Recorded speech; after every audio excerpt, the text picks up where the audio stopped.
Bismillahirrahmanirrahim. Assalamualaikum warahmatullahi wabarakatuh.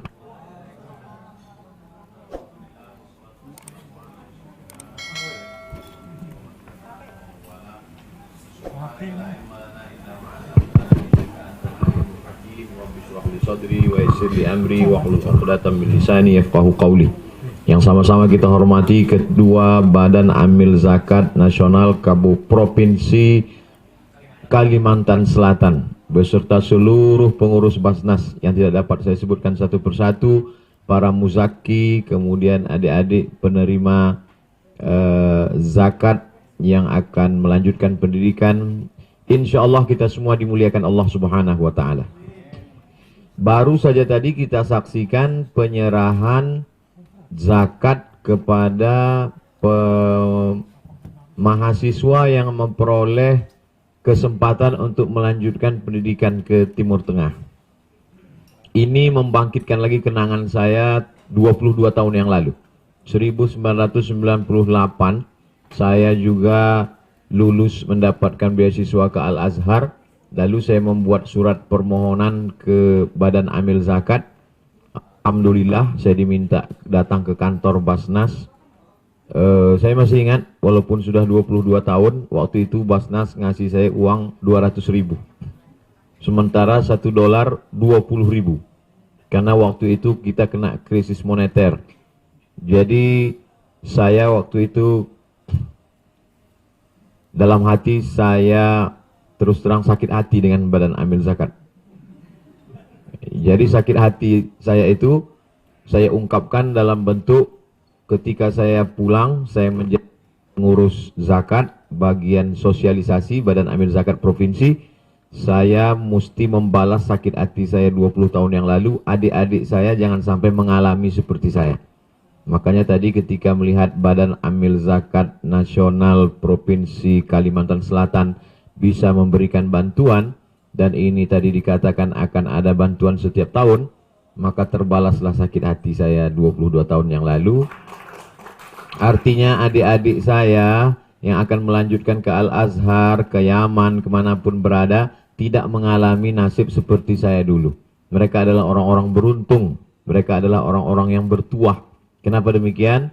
Karena bisa mendapatkan bantuan yang luar biasa. Maka tadi ketika Pak Ketua mengatakan, Ustadz yang menyerah, saya menjadi saksinya saja.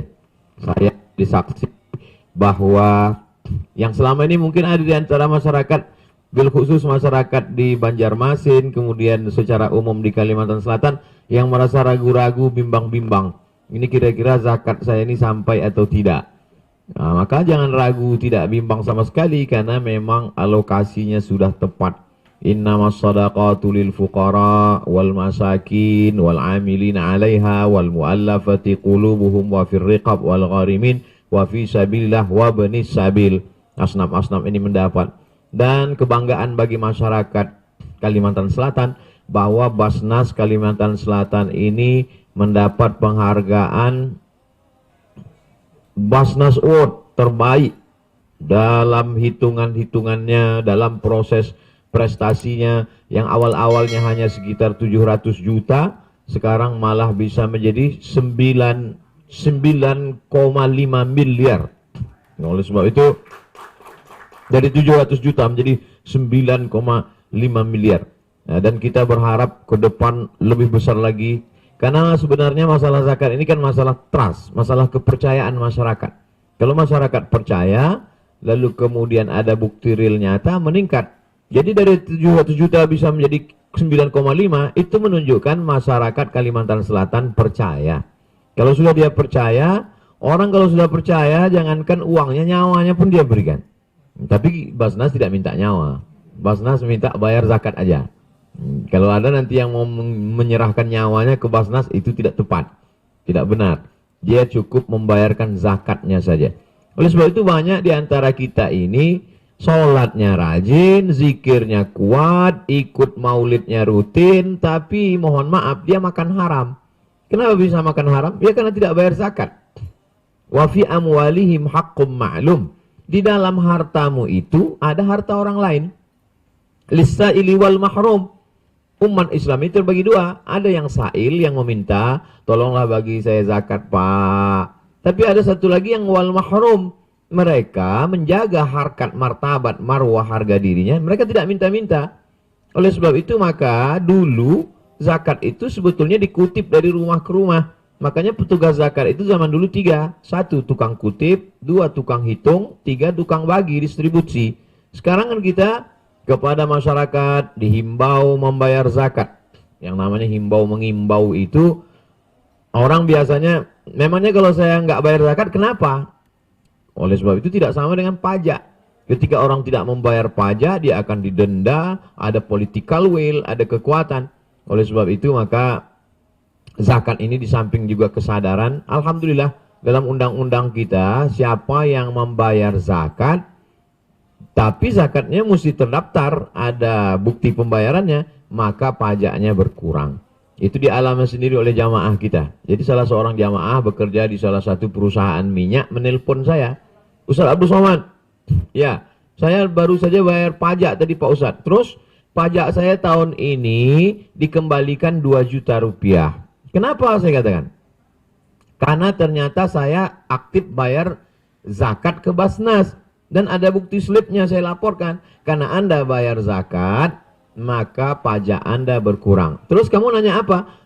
Yang mau saya tanyakan Pak Ustadz, yang 2 juta dari pajak ini halal nggak untuk saya? Saya bilang halal, itu uang kamu. Itu pajak tidak mengutip karena memang ada undang-undangnya. Kenapa tetangga kawan saya itu tidak seperti saya? Karena dia bayar zakatnya ke tetangga sebelah. Tidak ada buktinya. Oleh sebab itu kalau bayar Basnas itu merupakan reward, itu merupakan bonus. Jadi zaman dulu itu orang mau bayar zakat ke Basnas, mau bayar zakat serahkan sendiri, terserah saja.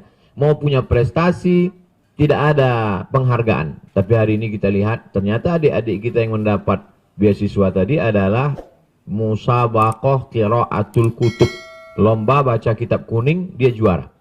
Jadi insya Allah Basnas memberikan perhatian. Ke depan akan semakin semangatlah orang belajar kitab kuning. Pondok-pondok pesantren akan semakin hidup. Orang pun yang merasa nanti kalau saya dapat lulus ke Al-Azhar, bagaimana dengan tiket saya? Bagaimana dengan beasiswa saya kalau kurang? Bagaimana dengan berangkatnya saya? Dia melihat ada prestasi, siapa yang berprestasi, maka akan ada reward. Ini juga menjadi motivasi bagi anak muda dan bagi yang sudah berzakat. Ada orang yang dalam hadis dikatakan rajulun as'as, rambutnya kusut. Karena dia takut menyisir rambutnya. Kalau dia sisir rambutnya, nanti rambutnya gugur, dia kena denda. Karena dia ada waktu itu sedang ihram. Akhbar, rambutnya berdebu. Rambutnya berdebu karena dia tidak mandi. Kalau dia mandi, nanti kena air, rambutnya gugur. Dia takut. Jadi dia biarkan rambutnya kusut dan berdebu. Yamuddu yadayhi ila sama, tangannya dia tengadahkan ke langit seraya berdoa. Apa kata dia? Ya Rab, ya Allah. Ya Rab, ya Allah. Tapi doanya tidak dikabulkan Allah.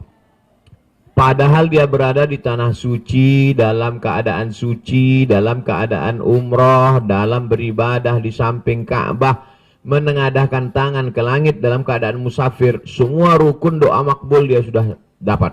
Tapi doanya tidak dikabulkan Allah. Apa sebab? 4 sebab. Mat'amuhu haram, makanannya haram. Masrabuhu haram, minumannya haram. Malbasuhu haram, pakaiannya haram. Wa ghudhiya bil haram, dan dia diberi makanan haram. Makanannya haram. Sementara dia makan ayam, ikan, soto Banjar. Kenapa? Kenapa bisa jadi makan haram? Karena memakan harta orang lain. Karena di dalam slip gaji kita itu ada milik orang lain. Di dalam usaha dagang bisnis kita itu ada milik orang lain yang kita keluarkan. Katanya Allah itu maha kaya Pak Ustadz. Kenapa Allah mesti titipkan harta mereka ke dalam gaji saya? Kalau memang Allah itu maha kuasa, innama amruhu idza arada syai'an ayaqula lahu kun fayakun. Kenapa Allah mesti titipkan itu dalam usaha saya? Itu namanya ujian. Jadi dipahami orang selama ini yang nama ujian itu sakit, COVID. COVID bukan ujian, virus. Ini ujian. Ada orang yang diuji dengan sakit lulus. Diuji dengan kebakaran lulus, diuji dengan gempa bumi lulus, diuji untuk bangun malam tahajud lulus. Tapi ketika diuji hartanya, kumat penyakit aslinya. Bakhil, bin pelit, bin medit, bin kedekut, bin apalah semua jamaah nasabnya itu. Oleh sebab itu maka kalau sampai hari ini ada orang yang belum lulus diuji dengan zakat ini, makanya kata Allah dalam Al-Quran, wa may yuqa shuhha nafsihi, siapa yang selamat dari penyakit bakhilnya, pelitnya, cinta harta, fa ulaika humul muflihun, itulah orang yang beruntung. Yang setiap hari kita diajak, hayya 'alal falah, marilah menuju kemenangan, hayya 'alal falah, marilah menuju keberuntungan. Siapa itu? Orang-orang yang beruntung karena bisa mengalahkan hawa nafsunya. Nafsu makan banyak orang yang bisa tahan. Buktinya banyak orang puasa Senin Kamis. Ibu-ibu banyak Senin Kamis. Saya Senin Kamis nggak tinggal Pak Ustadz. Kenapa? Sekalian diet. Banyak orang tidak tinggal tahajud malam. Saya ini nggak pernah tinggal tahajud malam Pak Ustadz. Loh, kuat kamu bangun malam? Memang saya security bangun malam. Sekalian saya sholat tahajud. Tapi banyak orang yang tidak membayar zakat. Dia tidak peduli. Makanya ancaman Allah dalam Al-Quran, walladzina yaknizuna adh-dhahaba wal fiddah, orang yang menumpuk hartanya, wala yunfiqunaha fi sabilillah, dia tidak keluarkan zakatnya. Apa ancaman Allah? Yauma yuhma 'alaiha, hartanya itu nanti akan dipanaskan. Emas, perak dipanaskan. Kalau belum sanggup menahankan tetesan emas perak, panaskan aja dulu lilin. Kalau yang udah agak-agak mampu, timah. Fatukwa bihajibahuhum. Setelah itu panasnya emas dan perak itu diteteskan ke keningnya, wazuhuruhum, ke pundaknya, wajunubuhum wazuhuruhum, ke ususnya. 3. Jibahuhum, kening, usus, pundak. Lalu kemudian apa kata Allah? Hadza ma kanastum, inilah harta yang dulu kau tumpuk. Fadzuqu ma kuntum taknizun. Rasakanlah akibat dari menumpuk harta. Oleh sebab itu, kalau zaman Nabi SAW itu memang diketuk setiap pintu rumah. Karena Allah Ta'ala memerintahkan dalam Al-Quran, khudh, ambil zakat mereka. Tapi saya menjadi petugas amil zakat dari tahun 2009.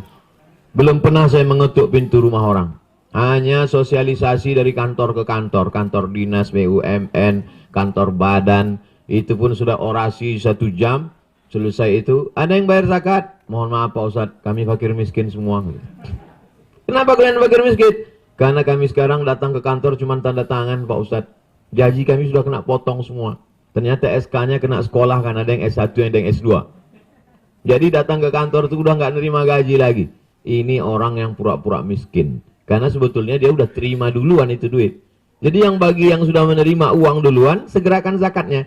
Jadi kalau dia dari tiap bulan nggak dapat lagi itu uang, karena sudah dipotong langsung oleh bank, maka di awal dapat itu langsung dia keluarkan. Jadi kalau 2,5%, berarti kalau 10.250.000, berarti kalau dia ngutang 100 juta, berarti sebenarnya dia sudah punya uang itu 100 juta. Itu memang uang dia yang buktinya tiap bulan gaji dia dipotong. Maka dia keluarkan segera 2,5 juta. Sehingga dia tidak perlu keluarkan tiap bulan. Maka sesungguhnya amil zakat kita ini orang-orang baik. Mereka tidak mengetuk pintu rumah kita. Mereka tidak akan mengaudit berapa gaji kita. Hanya sukarela disampaikan lewat tausiah, lewat himbauan, lewat. Oleh sebab itu maka yang punya kekuasaan, pakailah kekuasaan. Saya bolak-balik menyampaikan lewat khutbah berapi-api di atas mimbar, jamaahnya pula berair-air ngences ketiduran. Oleh sebab itu maka kalau adalah kepala daerah, bupati, wali kota, gubernur dengan tanda tangannya, dengan kekuasaannya, semua pegawai zakat potong atas 2,5%. Dilanjutkan oleh bupati berikutnya, dilanjutkan oleh wali kota berikutnya, dilanjutkan oleh gubernur berikutnya. Itu menjadi amal luar biasa. Kadang kekuasaan ini orang terpukau, terpesona, lalu kemudian 1 periode, 2 periode, setelah itu selesai. Syukur-syukur selamat. Kalau KPK datang di tengah jalan, apa yang kita tinggalkan? Oleh sebab itu selalu saya sampaikan, tidak hanya di Basnas Kalimantan Selatan, dimanapun acara Basnas selalu saya sampaikan, karena Allah menyandingkan antara sholat dengan zakat itu. Wa aqimus salata wa atuz zakah. Alladzina yuqimuna salata wa yu'tuna zakah. Alladzina yuqimuna sholata wa mimma razaqnahum yunfiqun. Adapun yang ragu-ragu tentang zakat profesi, saya tidak mau bayar zakat profesi, karena zaman Nabi itu hanya ada 3 profesi orang. Betul, orang Makkah berdagang, orang Madinah bertani, orang Arab Badui berniaga, orang Arab Badui beternak.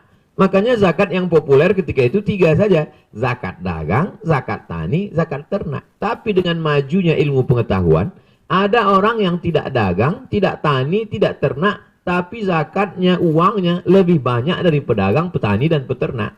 Contohnya dokter spesialis. Dokter spesialis itu tidak berdagang, tidak bertani, tidak beternak. Dia baru suruh mulut orang buka aja. Buka mulut, 5 juta. Banyak pasien yang takut nutup. Karena bukanya 5, tutup baru 10. Dokter-dokter jangan tersinggung. Kalau tersinggung, bayar zakat. Berapa banyak orang-orang yang uangnya banyak sekali. Tukang gambar. Cuman gambar-gambar aja. Gambar-gambar. Begitu dia serahkan gambar, bisa dapat 150 juta. Arsitek yang menggambar kondominium, yang menggambar mall, itu uangnya luar biasa. Mereka begitu dapat uang. Oleh sebab itu Syekh Yusuf Al-Qardawi dalam fikih zakatnya tebal, beri buku ini dalam bahasa Indonesia sudah diterjemahkan ke berbagai bahasa dunia.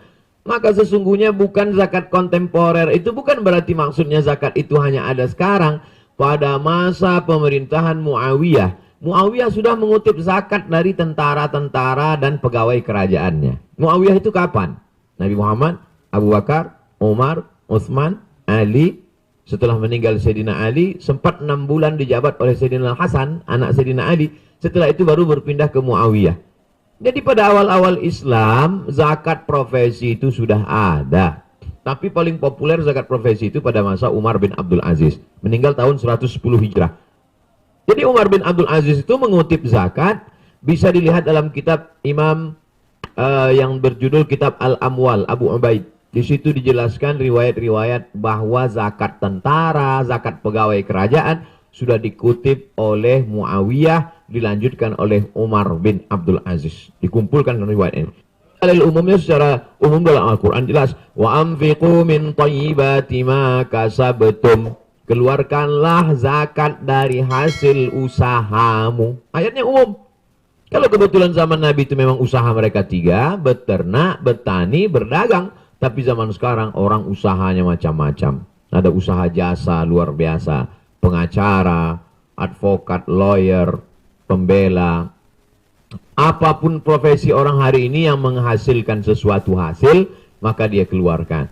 Maka tinggal datang ke Basnas, dia berikan. Andai tidak engkau berikan, begitu pandainya dia mengelola uangnya sehingga tidak pernah mencapai 85 gram emas. Ada juga ustadz yang menyampaikan zakat sekaligus jamaah, mau nggak saya ajarkan gimana caranya biar nggak berzakat seumur hidup? Mau Pak Ustadz. Ketika tabungan Anda akan mencapai 85 gram emas, angka 85 ini dari mana? Siapa yang punya uang 20 keping baru wajib zakat. Yang punya uang di bawah 20 keping tidak wajib zakat. 1 keping uang dinar zaman Nabi beratnya 4,25 gram. 4,25 gram ini koin emas zaman Nabi, karena tidak ada uang kertas. Uang kertas itu pertama kali yang buat Amerika. Awalnya uang kertas itu dicetak sesuai dengan kadar emas yang ada di negara itu. Jadi kalau di negara itu ada emas 1 ton, dicetaklah uang kertas senilai 1 ton. Tiba-tiba Amerika melanggar aturan itu. Dia cetak uang kertas sebanyak-banyaknya tidak sesuai dengan emas yang ada di negaranya. Tapi karena dia berkuasa, malah yang melanggar itulah yang diikuti. Akhirnya sekarang orang bebas mencetak uang sebanyaknya kertas. Kertas tak ada nilainya. Oleh sebab itu, maka dalam perjanjian hutang piutang, kita tidak berjanji kertas, tapi kadar nilai emas. Kalau ada orang minjam uang sama saya 100.000 tahun 2000. Sekarang dia mau bayar 100.000. Saya nggak mau. Harga nasi bungkus nggak senilai lagi. Harga minuman kaleng sudah tidak sama lagi. Karena uang kertas mengalami kejatuhan nilai. Mengalami nilai perubahan nilai. Oleh sebab itu harga emas yang stabil. Nah sekarang 1 gram emas zaman Nabi itu 4,25 gram. Siapa yang punya 20 keping baru kena bayar zakat. 4,25 kali 20 keping sama dengan 85 gram. Itulah angka baku yang tidak berubah dimanapun. Dari Merauke sampai Maroko.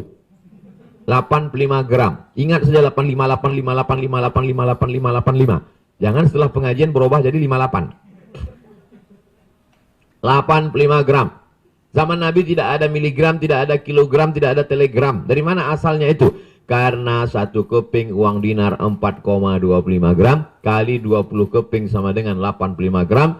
Sekarang harga emas 1 gramnya 1 juta, berarti 85 gram 85 juta. Cuma kadang kalau sudah bicara zakat, yang pakar matematika pun pura-pura bodoh. Berapa zakatnya, Pak? Waduh, saya nggak bisa mikir, Pak Ustadz. 85 gram emas. Jadi kalau ada orang punya uang 85 juta, dia tabung senilai 85 gram emas, maka dia sudah kena 2,5%. Berapa banyak umat Islam yang kaya-kaya? Kita doakan semua jamaah yang menonton siaran kita ini punya uang 1 miliar. Yang tidak mengaminkan, nggak sampai. Jadi bayangkan itu, berapa umat Islam di Indonesia, orang Kalimantan Selatan, atau saudara kita yang sedang bekerja dimanapun dia berada, di Hong Kong, di Saudi Arabia, di Uni Emirat Arab, di Amerika, dia punya tabungan 100 juta, 1 miliar. Itu sedangkan nyimpan uang di bank Swiss saja, itu ada jasanya. Dan umat Islam dikenakan jasa paling rendah 2,5% cuma 2,5%. Bisa tanya yang satu kantor, yang tetangga, ada kawannya, sahabatnya non muslim, coba tanya mereka. Coba tanya, hai brother, kita sebangsa setanah air walau kita beda agama, kalian berapa sih iuran wajibnya? Saya udah nanya teman saya kemarin, Pak Ustadz, katanya nggak ada zakatnya. Iya, kamu nanyanya salah. Dia tanya, kalian zakatnya berapa? Memang nggak ada zakat, tapi dia ada iuran wajib. Kalau dia tidak bayar, jenazahnya tidak akan diurus. Umat Islam ini, siapa yang tidak berzakat, kita kena fardu kifayah. Dimandikan, dikafankan, disolatkan, dikuburkan. Makanya umat Islam ini tahu. Kamu kenapa nggak pernah ke masjid? Kenapa nggak bayar zakat? Alah, nggak ke masjid pun nggak dibayar zakat, saya tetap diurus juga jenazah saya nanti. Karena fardu kifayah, karena terlalu baik. Tapi saya bukan mau mengajak, menghasut masyarakat. Saya tidak ingin siapa yang tidak bayar zakat, campakkan jenazahnya ke laut. Bukan itu maksud saya. Saya cuma mau menyadarkan, di tengah kebaikan agama ini, janganlah kita terlalu menyepelekan agama. Oleh sebab itu, maka kita bayar zakat kita. Dalam sebuah sosialisasi, suatu sosialisasi saya hadir. Tiba-tiba ada satu bapak-bapak. Saya nggak mau bayar zakat ke Basnas, Pak Ustadz. Kenapa, Pak? Karena saya sudah ada orang yang saya bayarkan sendiri. Pembantu saya, supir saya, tetangga saya, sepupu saya. Setiap bulan saya dapat, langsung saya bayar kepada mereka. Kebetulan di tempat itu ada ketua Basnas. Ketua Basnas langsung nanya, Ustaz Somad, boleh saya dialog dengan beliau? Boleh. Bapak ngasih sebulan berapa? Saya kasih 300.000 katanya. Apa kata Bapak ketua Basnas? Kami sanggup ngasih 500. Dengan syarat Bapak bayar ke tempat kami. Karena kalau Bapak bayar sendiri uang Bapak. Tapi kalau Bapak bayar kepada kami bisa mengumpulkan uang umat lebih banyak. Jadi kalau kita bayar sendiri, kita hanya lidi. Satu batang sapu lidi. Tapi kalau dikumpulkan lidi-lidi ini, itu akan menjadi kekuatan yang luar biasa. Oleh sebab itu kita berkumpul bersama, kita bayarkan zakat kita ke Badan Amil Zakat Nasional. Mereka punya data yang amat sangat valid. Dan zakat ini pula ada yang modelnya produktif. Dan ada modelnya memang konsumtif. Janda tua, suami meninggal, anak tidak ada, tidak berdaya untuk bekerja, hidup sebatang kara. Itu memang konsumtif. Hanya dikasih makan, konsumtif. Tidak ada. Tapi ada orang yang masih bisa kerja. Suatu hari dia hanya mengambil upah buruh cuci dari rumah ke rumah. Maka pada saat itu Basnas memberikan produktif. Kira-kira apa yang dia bisa? Oh, dia bisa buka laundry kecil-kecilan, diberikan dia mesin cuci, diberikan dia setrikaan, disewakan kedai kecil, maka dia dia menjadi lebih terhormat, orang yang datang membawakan pakaian kotor ke dia, lalu kemudian dia bisa menjadi, yang selama ini ada tukang gorengan, dia pikul ke sana kemari, paling jauh jarak tempuh 5 km satu hari.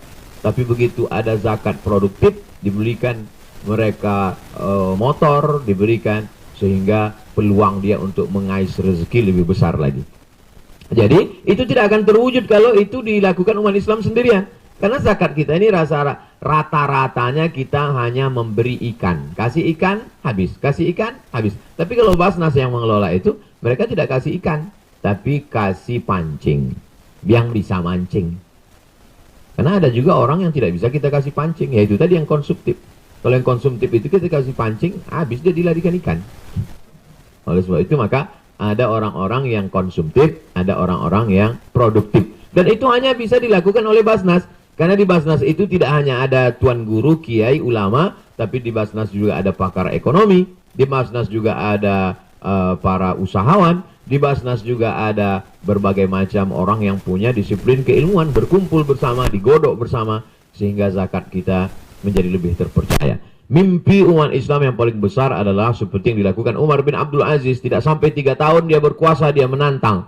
Siapa yang sanggup jalan kaki dari Son'a ke Darul Bayda untuk mencari fakir miskin, silakan. Son'a itu sekarang Yaman. Jadi kalau kita hitung dari sekarang, Yaman, Saudi Arabia, Yordania, Palestina, Suriah, Lebanon, Mesir, Libya, Tunisia, Aljazair, Maroko, 11 negara. Siapa yang sanggup jalan kaki 11 negara, wilayah kekuasaan Umar bin Abdul Aziz, tidak ada lagi orang yang mustahik zakat. Karena semuanya sudah diambang batas rata-rata. Pendapatan per kapita, pendapatan per tahunnya sudah melebihi batas. Sehingga andai pun dia tidak menjadi muzaki, paling tidak dia tidak menjadi mustahik. Insya Allah, itu mimpi kita bersama, Kalimantan Selatan khususnya. Dan insya Allah Indonesia tetap menjadi baldatun thayyibatun warabbun ghafur. Bayar zakat ke Badan Amil Zakat Nasional. Takbir. Takbirnya kuatnya sesuai dengan jumlah zakatnya. Saya kira sebagai pengantar dialog kita pada kesempatan kali ini, karena kita lebih banyak berdialog, atau ada pertanyaan atau ada tambahan, demikian yang dapat saya sampaikan. Terima kasih, mohon maaf kepada Bapak Ketua Basnas Kalimantan Selatan, kepada seluruh pengurus. Insya Allah apa yang kita sampaikan ini mudah-mudahan menjadi motivasi buat kita semua, insya Allah. Terima kasih, saya kembalikan ke protokol. Wassalamualaikum warahmatullahi wabarakatuh. Bapak-bapak, Ibu sekalian, ada waktu untuk kita dialog, tanya jawab terkait dengan persoalan-persoalan mengenai zakat terutama di daerah Kalimantan Selatan. Untuk kesempatan pertama, mungkin kita minta 3 orang dulu. Pak Haji Rajin.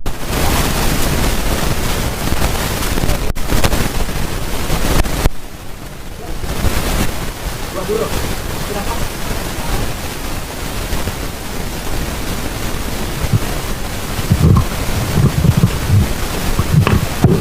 Bismillahirrahmanirrahim. Assalamualaikum warahmatullahi wabarakatuh. Ustaz, saya tidak berdiri duduk aja ya. Menyimak apa yang disampaikan oleh Ustaz Samad tadi sangat menarik. Mungkin banyak orang yang masih awam untuk memahami zakat. Disinilah kita dengan kesempatan ini Pak Ustadz Abdul Somad menginjak bumi lambung kurat. Kesempatan ini juga kita ingin menanyakan. Pertanyaan saya nampaknya sederhana aja. Misalnya saya punya uang, katakanlah 2 miliar. Terus ada teman yang meminjam, ya kan? Artinya karena di bisnis ya biasalah kan. Nah tiba-tiba dia kesulitan untuk membayar karena ada permasalahan dalam perusahaannya dan lain sebagainya. Nah itu berjalan, tapi utangnya itu tetap saya bayar zakatnya. Misalnya si A 100, si A 500, si A 600, itu setiap tahun saya bayar. Nah berkali-kali saya bayar. Nah setelah 3 tahun berikutnya, kan saya mungkin agak berat untuk membayar. Begitu saya datang untuk minta penyelesaian, akhirnya mereka juga tidak bisa menyelesaikan. Dan itu berlarut. Nah ini yang pertama. Bagaimana itu? Apakah kita ini masih punya ada beban zakat terhadap uang kita yang dipinjam itu? Nah, ini mungkin ketidaktahuan kita aja. Terus yang kedua, zakat ini kan kadang-kadang kita mempercayakan kepada salah satu ustadz lah gitu. Saya ingin bayar pajak, ingin bayar zakat, kita panggil ke rumah. Ini zakat saya sekian lah, kira-kira. Tolong dibagikan. Terus dia yang meniati kan, diniati, setelah diniati selesai, habis itu ya sudah. Mestinya itu kan dikembalikan, tapi dia tidak mengembalikan karena dia bilang artinya ini Musa sudah merasa haknya dia membagikan atau tidak karena sudah diserahkan sepenuhnya kepada dia. Nah ini kira-kira menurut Ustaz Somad tolong diberikan penjelasan yang sedetail mungkin sehingga betul-betul kita bisa memahami. Makasih. Assalamualaikum warahmatullahi wabarakatuh. Waalaikumsalam warahmatullahi wabarakatuh. Saya simpulkan ada 3 pertanyaan. Pertanyaan yang pertama, kalau saya punya uang saya dipinjam oleh orang. Selama uang itu dipinjam orang, siapakah yang wajib membayar zakatnya? Nah, ini bisa masuk ujian SNMPTN. Jadi sehingga ujian itu ada nilai agamanya. Kalau saya punya uang saya dipinjam orang, tiba saatnya membayar zakat, maka yang membayar zakatnya adalah saya yang punya uang, bukan yang ngutang. Makanya orang yang punya uang itu, kalau hutangnya tidak dibayar, itu sakitnya luar biasa. Kenapa? Sudahlah tidak dibayar, dan dia terus yang bayar. Nah, ini tentang kewajiban yang tidak bisa diganggu-gugat. Oleh sebab itu dalam Al-Quran ayat yang paling panjang bukan ayat tentang haji. Walaupun uang paling banyak ibadah itu haji. Bukan ayat tentang puasa. Walaupun yang paling lama ibadahnya itu 30 hari puasa. Tapi ayat yang paling panjang Al-Baqarah 282 adalah tentang hutang.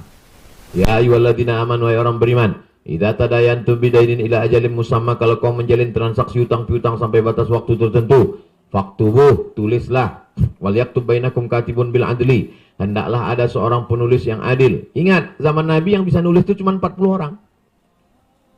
Tapi dalam ayat itu justru ada seorang penulis. Wal yaktub kama 'allamahullah, maka hendaklah dia menulis sebagaimana diajarkan Allah Subhanahu wa taala. Lalu kemudian wastashhidu syahidani min rijalikum. Tidak hanya seorang penulis, mesti ada 2 orang saksi. Illam yakuna rajulaini farajulun. Kalau tidak ada 2 orang laki-laki, 1 orang laki-laki, wa mar'atani 2 orang perempuan. Saking hebatnya masalah hutang piutang. Nah, kalau sudah sampai limit batas waktunya, tidak boleh ngutang nggak jelas waktunya. Pak Ustadz, saya mau minjam uang 10 juta. Kapan kamu bayar? Bulan Mei. Mei tahun berapa? Maybe yes, maybe no. Nggak bisa. Harus jelas tanggalnya. Lalu kemudian kalau tanggalnya sudah jelas, kita wajib menagih. Maka orang Islam yang menagih itu bukan pelit. Alah Pak Haji, tanahnya luas, mobilnya bagus, masa utang ditagih-tagih? Aku nagih bukan karena aku benci, tapi mau menyelamatkan kamu supaya jangan sampai kamu makan haram. Yang nyuruh saya nagih ini Allah. Maka kita tagih dia. Kapan kamu bayar? Lalu kemudian fa in kana dzu usratin fa naziratun ila maisarah. Kalau dia dalam kesulitan, maka berilah dia maisarah. Maisarah artinya kelapangan waktu. Jadi kamu nggak bisa ngasih tanggal 1 Mei 2020, nggak bisa. Oke, saya kasih setahun. 1 Mei 2021. Tetapkan waktunya. Setelah dia tidak bisa tepat waktu, maisarah, berikan kelonggaran waktu. Setelah kelonggaran waktu nggak juga bisa, yang paling tinggi puncaknya. Wa anta saddaqu khairul. Kau sedekahkan lebih baik. Saudaraku, nampaknya aku makin sering datang kemari, lebih banyak minyaknya daripada yang mau kutagih. Minyakku habis, asam uratku naik, asam lambungku pun naik, darah tinggiku pun naik. Oleh sebab itu, wa anta saddaqu khairul lakum. Ku sedekahkanlah untuk kamu habis. Tapi yang menghafal ayat ini, yang memberi pinjaman. Sekarang banyak yang ngapal ayat ini yang minjam. Pas kita tagih, kapan kau bayar? Dibacakannya. Wa anta saddaqu khairul lakum. Kau sedekahkan lebih baik. Jadi dalam masalah pertanyaan Pak Haji, kapan batas? Makanya dalam Islam itu ada hakim, ada mahkum, ada rakyat, ada penguasa. Makanya penguasa berhak untuk menyita harta dia yang senilai itu. Kalau dia punya rumah, dia punya tanah, diambil. Kalau tidak, maka yang akan teraniaya yang punya uang. Sudahlah uangnya tak balik, maka dia mesti membayar.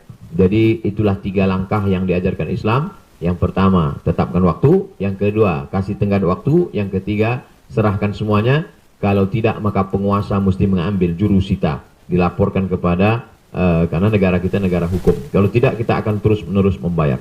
Yang kedua, tentang masalah, sebetulnya sudah terjawab dua. Pertama, siapa yang bayar. Yang kedua, tentang teknis pembayaran. Yang ketiga, andai datanglah orang menyerahkan uang ke saya, Ustaz Abdul Somad, ini zakat. Saya sampai hari ini tidak menerima zakat. Jadi pernah orang datang ngasih saya tanya, ini uang apa? Dia kasih uang.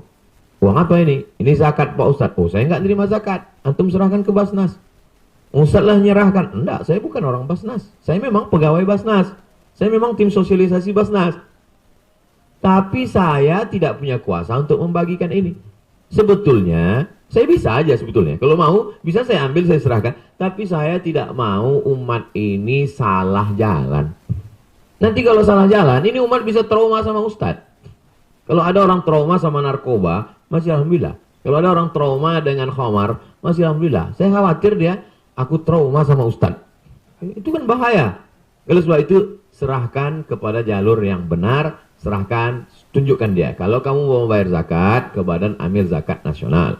Kalau kamu mau membayar zakat ke pondok pesantren, itu masuknya ke mana itu asnafnya. Oh, karena mereka fakir miskin, santri-santrinya fakir miskin. Nah, serahkan. Itu. Adapun kalau kita andai, walaupun sampai hari ini, saya pulang dari Maroko, mulai terjun ke masyarakat 2008. Sekarang 2020.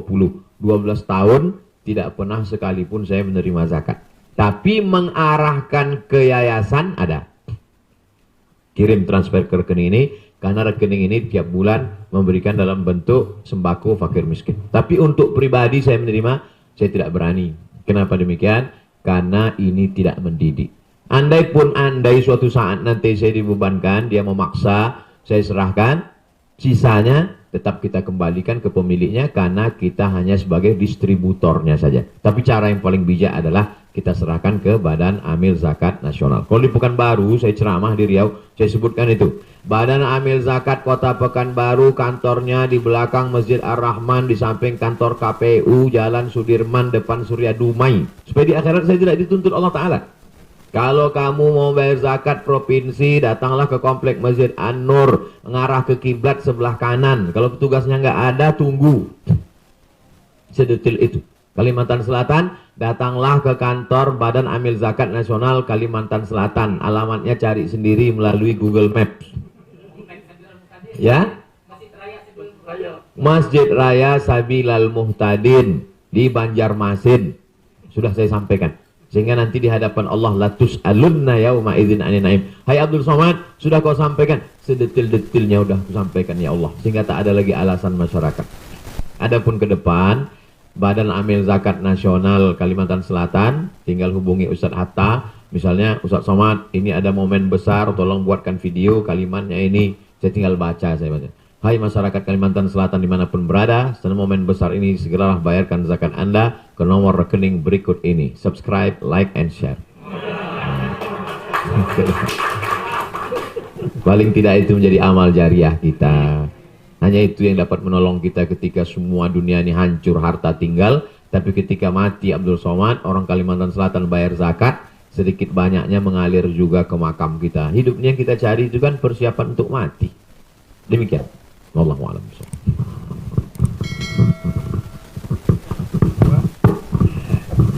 Assalamualaikum warahmatullahi wabarakatuh. Nama saya Gusti Mahfud, pengurus Basnas Kalsel. Bagaimana peran Basnas dengan dua asumsi keadaan masyarakat?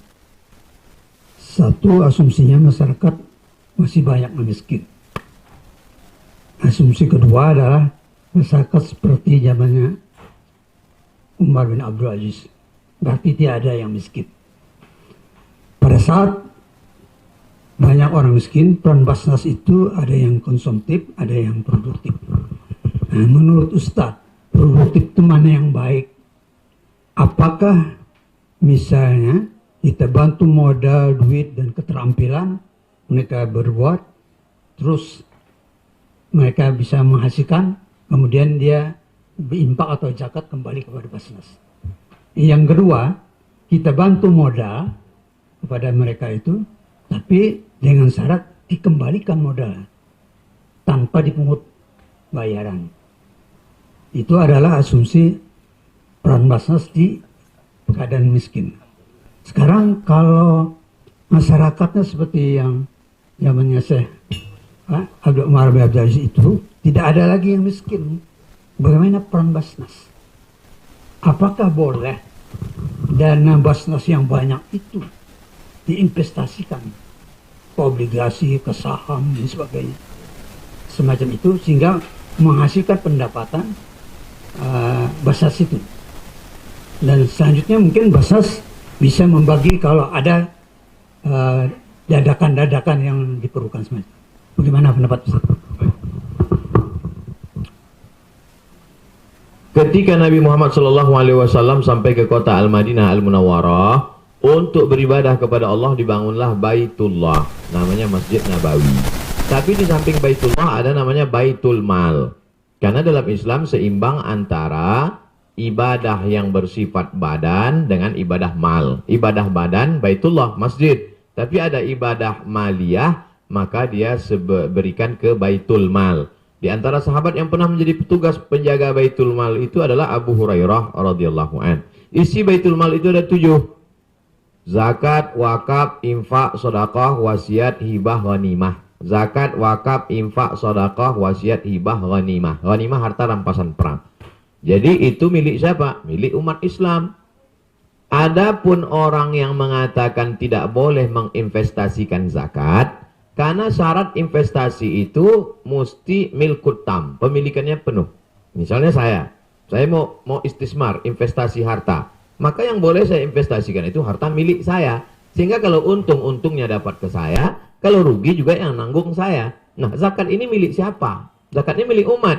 Sedangkan ulil amri adalah orang yang diberikan amanah untuk mengurus urusan umat. Ati'ullah wa ati'ur rasul wa ulil amri. Ulil orang, amri urusan. Orang banyak yang diberikan amanah untuk mengurus urusan umat. Tapi dia bukan pemilik. Oleh sebab itu maka iya kalau untung. Kalau nanti rugi siapa yang nanggung? Nah, karena pengurus sama seperti pengurus masjid. Dia bukan pemilik masjid. Wa anal masajida lillah. Masjid itu milik Allah. Lalu kemudian ada beberapa orang, ketua, sekretaris, bendahara yang diberikan amanah untuk mengurus urusan orang banyak. Ini dalil mereka yang tidak setuju karena status kepemilikan. Masuk yang masalah kedua adalah tentang masalah zakat tadi. Kalau yang konsumtif jelas. Konsumtif itu makan setahun. Jadi ketika pembagian zakat fitrah itu dibagi, dia diberikan makan setahun beras, makanan pokok, karena dia tidak mampu mencari nafkah. Jangan sampai dia lapar sampai tahun depan. Konsumtif jelas. Nah sekarang yang produktif itu, apakah kita belikan dia gerobak, kita buat pelatihan, buat bakso, lalu kemudian pelatihan menjual barang dagangan, setelah itu dikasih modalnya mesti dibalikkan lagi ke Basnas, atau setelah itu habis? Maka dalam hal ini pendapat yang paling kuat adalah habis. Tapi kalau habis ini nanti memanjakan umat Pak Ustadz? Tidak. Adapun Basnas yang berijtihad masing-masing yang mengatakan ini mesti kamu pulangkan lagi ya, nanti kamu harus datang lagi ya, itu hanya untuk memberikan punishment, efek jera, supaya umat ini jangan manja, supaya jangan sampai ketika tidak ada balik itu dia seolah-olah mendapat, nanti tahun depan dia ngaku fakir miskin lagi, mengambil kesempatan. Ya, kenapa? Karena zakat ini memang tamlik. Innamas shadaqatu lil di situ lil tamlik, milik mereka, memang punya dia. Kita hanya mengaturnya saja. Lil fuqara wal masakin wal amilina 'alaiha wal muallafati qulubuhum wal gharimin wa fi sabilillah wa ibnis sabil. Jadi memang itu milik mereka. Makanya Abu Bakar Siddiq ketika dia diangkat menjadi khalifah, apa kata khutbah dia? Al-qawiyyu fikum dha'ifun indi. Kalian yang kuat-kuat, yang kaya-kaya, yang hebat-hebat, yang banyak uang itu kalian lemah. Hatta akhudhal haqqa minhu. Aku sebagai ulil amri mengambil hak dari yang kaya, kuserahkan kepada yang miskin. Ad-dha'ifu fikum qawiyyun indi. Adapun kalian yang fakir miskin, kalian lemah di mata masyarakat, tapi sesungguhnya kalian kuat karena aku bisa mengambilkan hak kalian. Jadi tugas ulil amri, tugas kita adalah mengambilkan hak si fakir miskin dari si kaya, mengambil kewajiban si kaya, lalu kita serahkan ke fakir miskin, itu hak mereka. Adapun petugas bisa memberikan efek jera. Kalian akan direview, kalian akan ada pertemuan bulanan. Kalau ini tidak ada, nanti tahun depan kalian tidak akan dapat lagi. Nah, itu untuk, karena kalau kita kasih serah saja, ini kita kurang amanah. Demikian Pak Haji. Wallahu a'lam bishawab.